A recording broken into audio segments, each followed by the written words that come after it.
Hi guys, it's Lilac and today I'm going to do the swatch of the Mijello Mission Gold 34 color set that I put on the palette on the video before. I was really excited about these paints.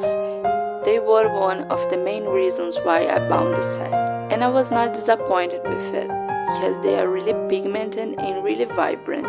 One little bit of color goes a long way, but like in a lot of watercolors, they respond to water in different ways, but they really work very well.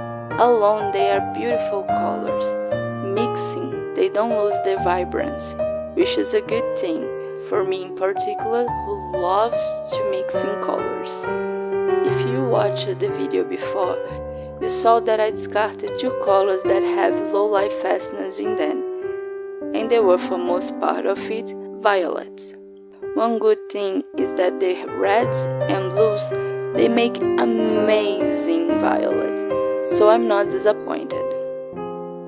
For the lazy people who doesn't like to mix in colors, working with them alone is enough, because by itself they are a work of art. Take the yellows for example. I don't see myself having to mix any of them to do amazing sky. One good idea if you are interested is to look at the chart that came in the packing with the Mijello Mission Gold. They have very useful information, even if most of it are in Korean. Most of them are very self-explanatory. For example, the staining chart. It's the first time I see anything like that in any watercolor painting. It has 3 categories of staining, so you can check out and see how much of staining the paint you are using are. For most part, the ones that came in my set, they are semi-staining. It's a very good thing because sometimes I like to blow off a little bit of painting here and there.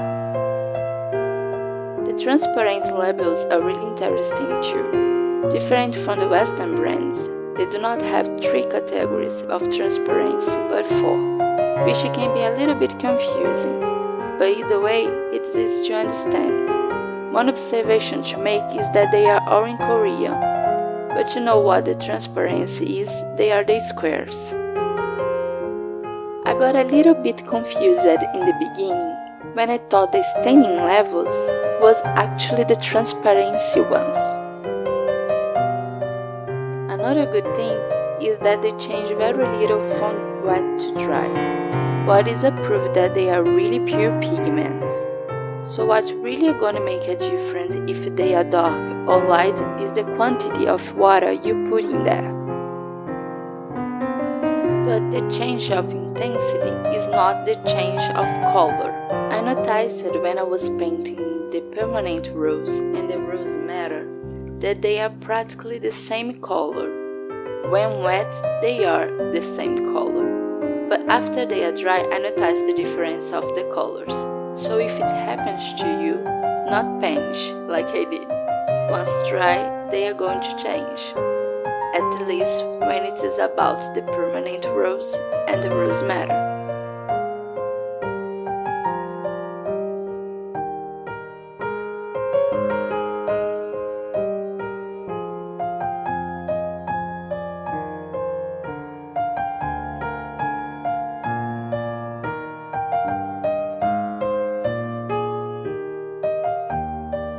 I would recommend buying this set for the people who want to buy artistic quality paint but doesn't have the money to invest in it. I made an ornament for 25 colors from Schminke, and it was double the price that I paid for this Mijello Mission Gold.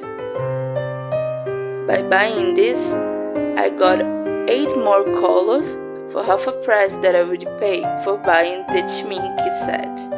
I still want one day to buy Schminke colors because they have a really good reputation and a lot of people say they are the best, but this Mijello is really worth it. They are amazing paint and they are really cheap in comparison, or at least it is in my country.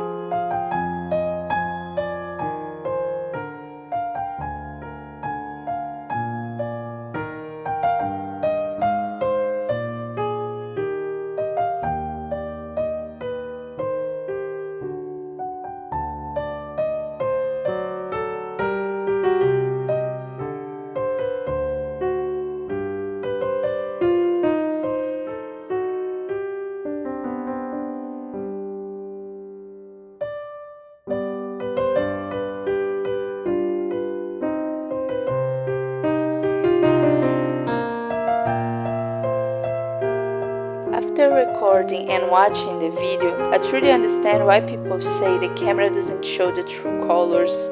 Because, oh my god, these blues are so beautiful, so distinct from one another, and not enough it shows here. The cerulean, cobalt, peacock, and even ultramarine, they look all the same.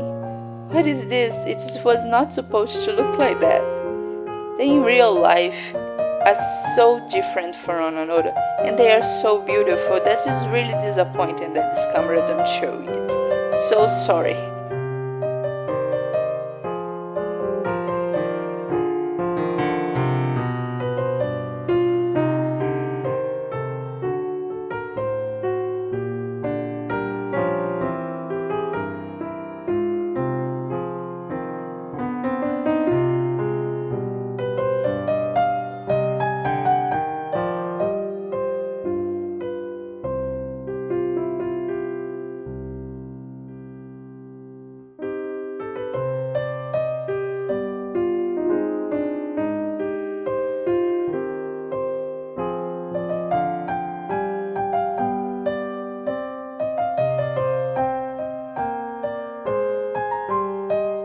And someone can please tell me what is this indigo? It is not indigo. If you watched the video before, you saw that I said that I wanted to continue to use my Payne's Gray from Van Gogh that I had before. But this indigo, they are practically the same color as Van Gogh. You will see it when I paint the Payne's Gray from Van Gogh on the swatch above. I had all the intention of the world of using it, but right now I'm not sure because this indigo is the same color. And the Persian blue was the color that I thought indigo should be, or at least is the same or very similar to the indigo that Van Gogh does.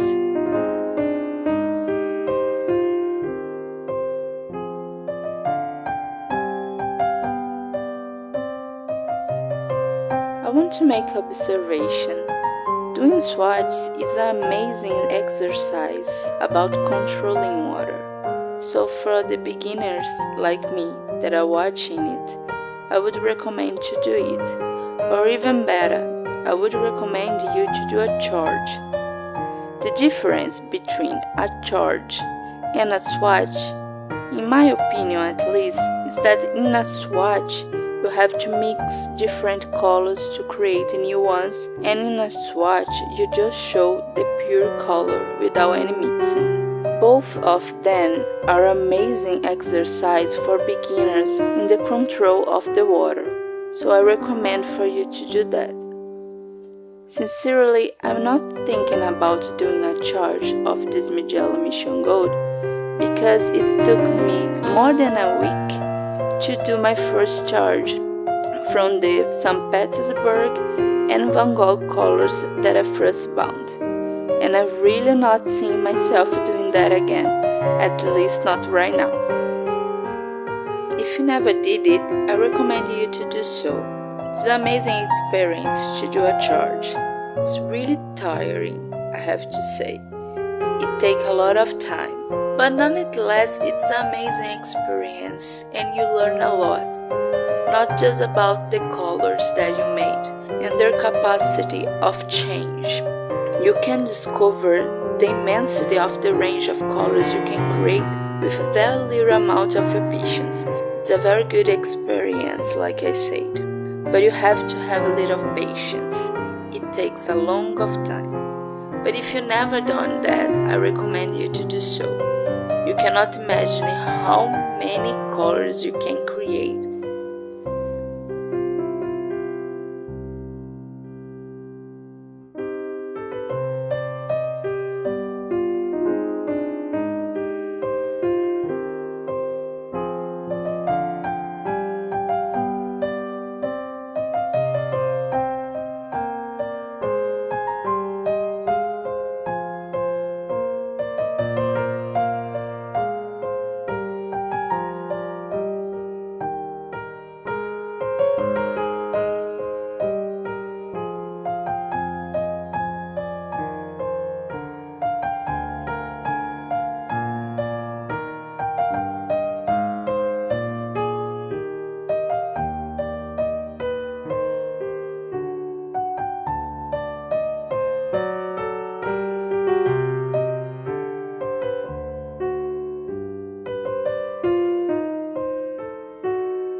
have some mixed feelings about the earth tones. The standard quality of the paints are the same. They are pretty good, the vibrancy is amazing, and they are very pigmented, but I'm not sure about some of the colors. For example, the raw umber and the burnt umber look very similar to me. It has a slightly difference, but not so much. And in some perspectives, the burnt sienna and the light red also looks the same. They are a little more different. You can see that the light red is more orange and the burnt sienna is more earth, but in certain perspective, they can look a lot the same. I don't know if it's just me. Nonetheless, they are pretty colors. I can see myself using them and doing a lot of paintings. For sure, desert paintings, which is one of my favorite subjects. Well, maybe it's just me being picky. I think I have to get more used to these colors to use them in actually paintings, to see how it works in an environment. I'm just doing swatches. We can have a first impression, but you can have a concrete opinion about something. So when I start painting with them, I'm going to tell you how is my real opinion about these colors.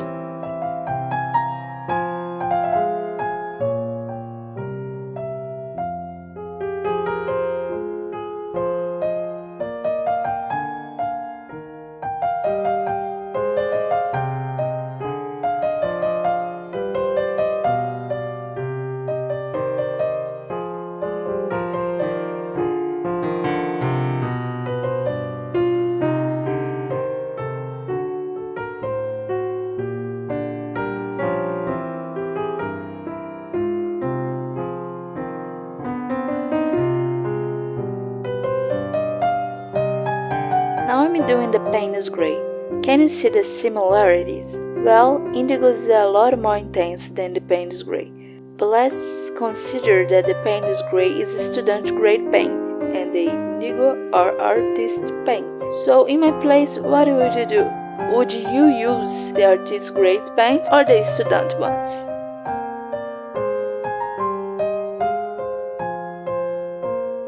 So that is it for today, folks. I will see you in my next video, but I'm going to do actually some painting. Bye bye!